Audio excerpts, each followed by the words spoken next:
Hello friends, स्वागत है आपका आपके अपने YouTube channel study session with HM में। तो फ्रेंड्स, आज हम अध्याय 6 केंद्र सरकार को स्टार्ट करेंगे। स्टार्ट यानी हम इसके अंदर इसका पार्ट 6 देखेंगे। उसको स्टार्ट करने से पहले मैं आपको बताना चाहूँगा कि अभी तक हमने केंद्र सरकार अध्याय 6 के अंदर क्या क्या कंप्लीट कर लिया, यानी कि इसके अंदर कितने टॉपिक्स हैं। हर प्रत्येक टॉपिक में हमारे को 2 चीज़ों का अध्ययन करना पड़ता है। क्या बोला मैंने? 2 चीज़ों का अध्ययन करना पड़ता है प्रत्येक टॉपिक के अंदर। मान लीजिए संसद है तो संसद में 2 टॉपिक का अध्ययन करना पड़ेगा। पहला गठन, उसका संसद का गठन, और दूसरा उसकी कार्य व शक्तियाँ। तो इसकी भूमिका मैं आपको अभी बता देता हूँ कि अभी हमने क्या क्या कंप्लीट कर लिया, और आप भी अवलोकन कर लीजिए इनमें से मैंने एग्ज़ाम के लिए क्या क्या तैयारी कर ली है। ठीक है, तो केंद्र सरकार में हम मोटे तौर पर क्या देखते हैं, 3 चीज़ें हम पढ़ते हैं। 3 चीज़ें हम पढ़ते हैं। पहला व्यवस्थापिका, दूसरा कार्यपालिका, और तीसरा न्यायपालिका। ठीक है ना। व्यवस्थापिका में कौन कौन से टॉपिक है उसको हम एक बार देख लेते हैं। देखिए, टॉपिक है हमारे पास संसद, लोकसभा, राज्यसभा और अध्यक्ष। इसके अलावा व्यवस्थापिका में हमारे को कुछ भी नहीं पढ़ना है। संसद के अंतर्गत हमें इसका गठन और कार्य व शक्ति करनी है। ठीक है, संसद का हमारा हो चुका है, गठन भी हो चुका है और कार्य व शक्ति भी हो गई है। ठीक है, लोकसभा का भी हमने गठन देख लिया, कार्य व शक्ति देख ली, राज्यसभा का गठन देख लिया। आज हम इस वीडियो में राज्यसभा का कार्य व शक्ति पर विचार करेंगे। ठीक है ना। अध्यक्ष का भी हमारे पास गठन और कार्य व शक्ति हो चुके हैं। इसी प्रकार कार्यपालिका पे चलते हैं। तो कार्यपालिका पे जो हमारे टॉपिक्स हैं वो क्या है? राष्ट्रपति, उपराष्ट्रपति, प्रधानमंत्री और मंत्रिपरिषद। ठीक है ना। पहला टॉपिक जो है राष्ट्रपति, इसका हमने गठन भी देख लिया, कार्य व शक्ति भी देख ली। अभी तक हमने उपराष्ट्रपति, प्रधानमंत्री, मंत्रिपरिषद इन तीनों को ही नहीं छेड़ा है, इसलिए ये हमारे कंप्लीट नहीं हुए हैं अभी। न्यायपालिका में भी यही हाल है हमारा, अभी तक हमने इसको भी कंप्लीट नहीं किया है। जल्दी इन पर भी वीडियो बना देंगे। ठीक है, तो आज की टॉपिक का नाम क्या है हमारे पास? राज्यसभा के कार्य व शक्ति। तो चलिए शुरू करते हैं। राज्यसभा के कार्य व शक्ति, इसके अंदर हमारे को 2 चीज़ें पढ़नी है, या अभी हम गठन तो पढ़ चुके हैं, हमें क्या देखना है? कार्य व शक्ति। तो इसके अंदर कार्य व शक्ति के अंदर हमें क्या क्या पढ़ना है वो देख लेते हैं। कौन कौन से पॉइंट्स हैं जिन पे हमें विचार करना है। तो पहला है विधायी शक्तियाँ, दूसरा है संविधान संशोधन की शक्ति, यानी संविधान में कुछ बदलाव करने की शक्तियाँ राज्यसभा को प्राप्त है। तीसरा वित्तीय शक्तियाँ प्राप्त है। कार्यपालिका संबंधी शक्तियाँ भी है। 5वां विविध शक्तियाँ भी, कुछ अलग इनसे हटकर भी शक्तियाँ हैं, और कुछ विशेष अधिकार भी राज्यसभा को प्राप्त है। तो स्टार्ट करते हैं विधायी शक्तियों से।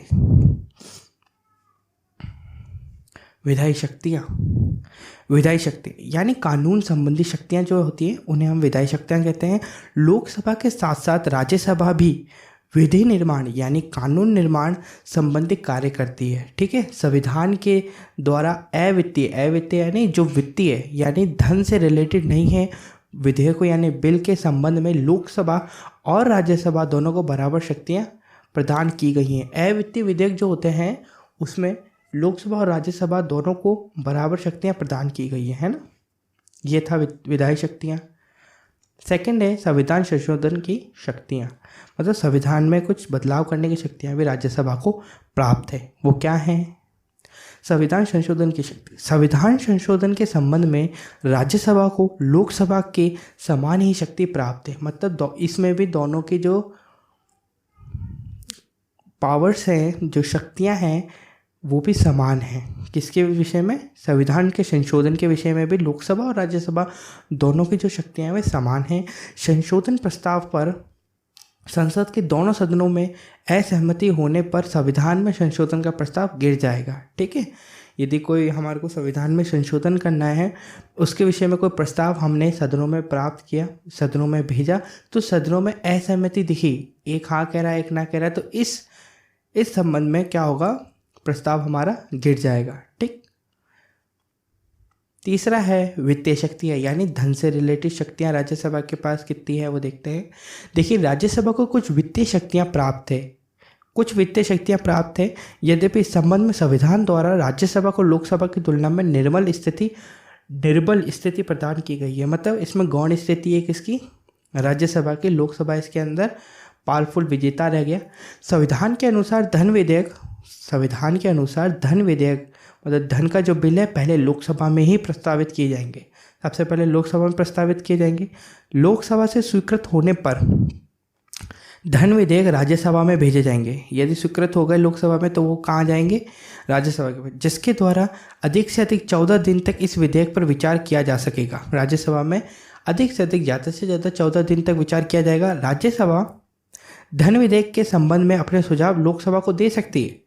राज्यसभा धन विधेयक के संबंध में अपने सुझाव लोकसभा को दे सकती है, लेकिन ये लोकसभा की इच्छा पर निर्भर है कि उन प्रस्तावों को माने या ना माने। ठीक है, इसका मतलब वित्तीय शक्ति के अंतर्गत लोकसभा के पास अधिक शक्ति है तुलना में किसके, राज्यसभा के। ठीक है, चौथा है कार्यपालिका संबंधी शक्तियां। ठीक है, तो कार्यपालिका संबंधी शक्तियां देखते हैं। संसदात्मक शासन व्यवस्था में मंत्रिपरिषद संसद के लोकप्रिय सदन के प्रति ही उत्तरदायी होती है। मंत्रिपरिषद जो होते हैं संसद के लोकप्रिय सदन के प्रति उत्तरदायी होती है। ठीक है, अतः भारत में भी मंत्रिपरिषद लोकसभा के प्रति सामूहिक रूप से उत्तरदायी होती है, मतलब पूरे रूप से मंत्रिपरिषद ही लोकसभा के प्रति उत्तरदायी होती है, राज्यसभा के प्रति नहीं होती। ठीक है, राज्यसभा के सदस्य मंत्रियों से प्रश्न तथा पूरक प्रश्न पूछ सकते हैं। राज्यसभा के जो सदस्य हैं मंत्रियों से प्रश्न तथा पूरक प्रश्न पूछ सकते हैं और उनकी आलोचना भी कर सकते हैं, परंतु इन्हें अविश्वास प्रस्ताव द्वारा हटाने का अधिकार नहीं है। राज्यसभा को ये शक्ति नहीं दी गई है कि वह अविश्वास प्रस्ताव द्वारा मंत्री को हटा सके। यह अधिकार सिर्फ किसको प्राप्त है, लोकसभा को। हाँ, आप आलोचना करो, राज्यसभा के जो सदस्य है वो लोकसभा के सदस्यों की आलोचना करो, कोई दिक्कत नहीं है। उनसे प्रश्न भी पूछो, उनसे पूरक प्रश्न भी पूछो, लेकिन उनको हटाने का अधिकार आपके पास नहीं है, क्योंकि मंत्रिपरिषद पूरे सामूहिक रूप से किसके ऊपर उत्तरदायी होती है, किससे उत्तरदायी होती है, लोकसभा पर। ठीक है, पांचवा है विविध शक्तियां, मतलब इनके अतिरिक्त राज्यसभा को कुछ अन्य शक्तियां भी दी गई हैं, वो देखते हैं। उपयुक्त के अतिरिक्त राज्यसभा को कुछ अन्य शक्तियां भी प्राप्त हैं जिनका प्रयोग वह लोकसभा के साथ मिलकर करती है। ये शक्तियां और कार्य इस प्रकार हैं। तो पहली शक्ति क्या है, राज्यसभा के निर्वाचित सदस्य। राज्यसभा के जो निर्वाचित सदस्य हैं, मतलब चुने हुए सदस्य जो हैं, वे राष्ट्रपति के चुनाव में भाग लेते हैं। राष्ट्रपति का जब चुनाव होता है, राष्ट्रपति को जब हम चुनते हैं तो उसके अंदर भाग लेते हैं कौन, राज्यसभा के निर्वाचित सदस्य। ओके, दूसरा है राज्यसभा के निर्वाचित सदस्य लोकसभा के निर्वाचित सदस्यों के साथ मिलकर उपराष्ट्रपति का चुनाव करते हैं। उपराष्ट्रपति का चुनाव भी राज्यसभा के निर्वाचित सदस्य प्लस लोकसभा के निर्वाचित सदस्य साथ मिलकर उपराष्ट्रपति का चुनाव भी करते हैं। तीसरा है राज्यसभा लोकसभा के साथ मिलकर राष्ट्रपति, सर्वोच्च न्यायालय के न्यायाधीशों तथा कुछ पदाधिकारियों पर महाभियोग लगा सकती है। ठीक है, महाभियोग का प्रस्ताव तभी पारित समझा जाता है जब दोनों सदन इस प्रकार के प्रस्ताव को स्वीकार कर लें।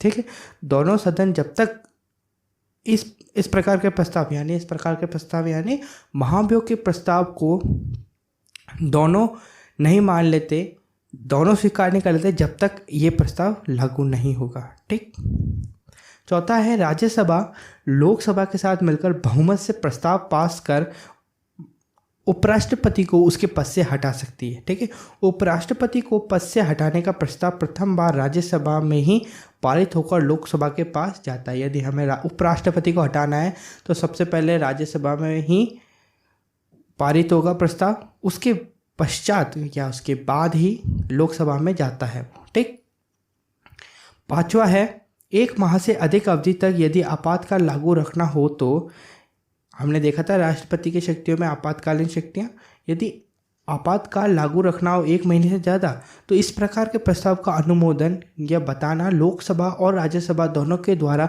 अलग अलग अपने विशेष बहुमत से किया जाना आवश्यक है, अलग अलग। ठीक है ना, ये हुआ अपनी विविध शक्तियाँ। अब हम देखेंगे कुछ विशेष अधिकार भी प्राप्त हैं, किसको, राज्यसभा को। तो राज्यसभा को 2 ऐसे अन्य अधिकार भी प्राप्त हैं जो लोकसभा को प्राप्त नहीं है, और जिनका प्रयोग अकेले राज्यसभा ही करती है। इस प्रकार की शक्तियों का संबंध देश के संघीय ढांचे यानी केंद्र के ढांचे से है और राज्यसभा को राज्यों का एकमात्र प्रतिनिधि होने के नाते अग्र प्रकार की शक्तियां प्राप्त हैं। कौन कौन सी शक्तियां प्राप्त है देखते हैं। 2 प्रकार की शक्तियां प्राप्त है। पहली शक्ति क्या है?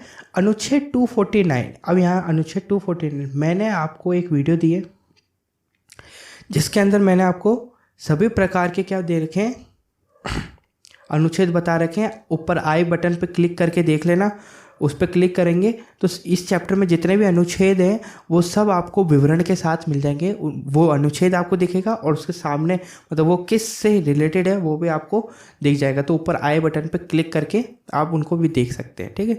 अनुच्छेद 249 के अनुसार राज्यसभा उपस्थित और मतदान में भाग लेने वाले सदस्यों के 2/3 बहुमत से राज्य सूची के विषय को राष्ट्रीय महत्व का विषय घोषित कर सकती है। राज्य सूची समझते हैं। सूचियाँ कितने प्रकार की है? 3 प्रकार की। प्रथम संघीय सूची यानी कि वह सूचियाँ जिन पर केंद्र का शासन होता है।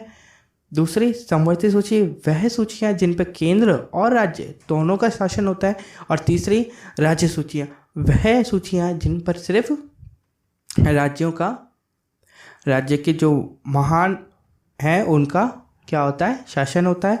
तो राज्य सूची के किसी विषय को राष्ट्रीय महत्व का विषय घोषित कर सकती है। कौन? राज्यसभा। इसके द्वारा उस राज्य सूची के विषय पर कानून बनाने का अधिकार संसद को मिल सकता है। ठीक है, ये थी पहली। दूसरा है संविधान के अनुच्छेद 312 के अनुसार राज्यसभा ही अपने 2/3 बहुमत से प्रस्ताव पास कर नई अखिल भारतीय सेवाएं स्थापित करने का अधिकार केंद्र सरकार को दे सकती है। नई अखिल भारतीय सेवाएं स्थापित करने का अधिकार केंद्र को दे सकती है। कौन? राज्यसभा अपने 2/3 बहुमत से प्रस्ताव पास करके। ठीक है, ये था हमारे पास राज्यसभा की कार्य व शक्तियाँ।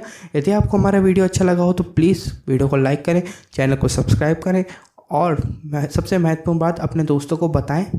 और सब्सक्राइब करने के बाद बेल आइकन को ज़रूर दबा दें ताकि सभी प्रकार की जब भी मैं वीडियो डालूं उसका सबसे पहला नोटिफिकेशन आपके फ़ोन पर आए। ठीक है, समझ में आया? धन्यवाद एंड